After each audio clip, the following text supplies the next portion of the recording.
Week, several Utah campgrounds have closed due to some of these bear sightings. Shara Park is up right now, and she is in the Soapstone Campground area. That's up in Camas. To explain what's going on up there, because that's just one of several that have been shut down, right, Shara?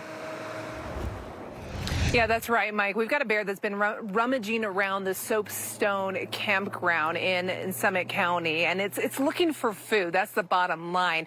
Thankfully, this bear has not been aggressive towards any people, but it's been around enough that it's just not safe for anybody to be camping in that area. Now, we got a chance to visit the campsite today, and it is clear. You can see the warning signs about a bear and the bear activity in the area, that the campground is closed.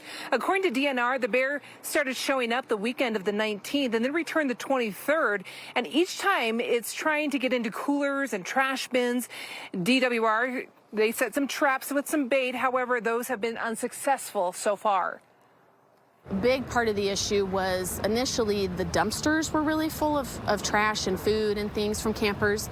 And so rather than coming to our barrel traps with the bait, the bear was just going to the dumpsters to get food.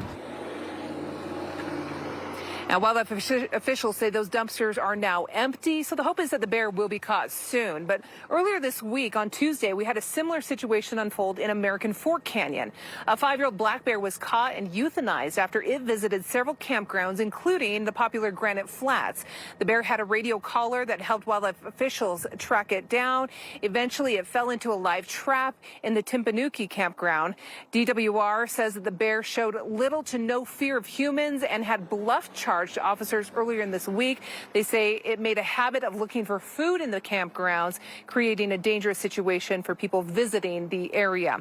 Now, once the Soapstone bear is caught, wildlife officials will assess its condition, see how it's doing health-wise. They may be able to relocate it. That's just something they'll have to decide once they have the bear. DWR says that they're not ready at this point to send hounds out trying to locate it because, again, it hasn't been aggressive towards people. But if there is an aggressive encounter, that could quickly change. Mike?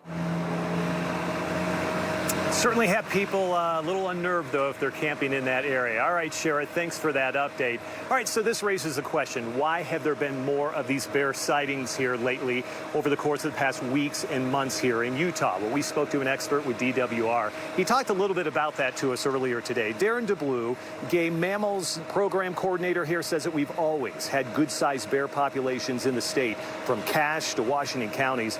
One thing wildlife managers are looking at this year is a failed berry crop, meaning at a critical time for bears to store up some fat reserves, they're having a tough time in finding food. One other thing that we know is that bears use trails.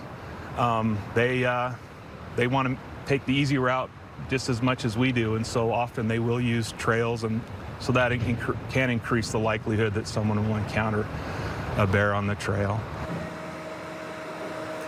Yeah, they like trails. We like trails. Apparently, we're sharing trails. Well, different from brown bears and grizzlies, Utah's black bears are smaller, ranging in weight from 150 to 300 pounds. So you can fight them off in an attack. It's not something you want to do. No one wants to fight or wrestle a bear, but if you have to, you can, just knowing they're a little bit smaller than maybe some of the grizzlies or other animals that are up there. All right, so what do? You come in contact with one of these bears. Well, make yourself big, make yourself loud. Try and scare them off. They can be intimidated. Also, pick up a rock or a stick that may be around you. You can throw it at that bear. And finally, you may want to pick up a $50 can of bear deterrent right here. Yeah, 50 bucks. I'm telling you, Deanie, I know this doesn't happen very often. You come up in a trail, you approach, a bear approaches you, and all of a sudden you're like, what do I do? If you got this, it's the best 50 bucks you ever spent when you come in contact with a bear. Absolutely. As a trail user, I'm reevaluating getting some of that. Mike, thank you for the report. Yep. These recent bear encounters may have a lot of Utahns nervous about heading into the mountains. Make sure to download the KSL Plus app or head over to our website to find the latest on safety tips.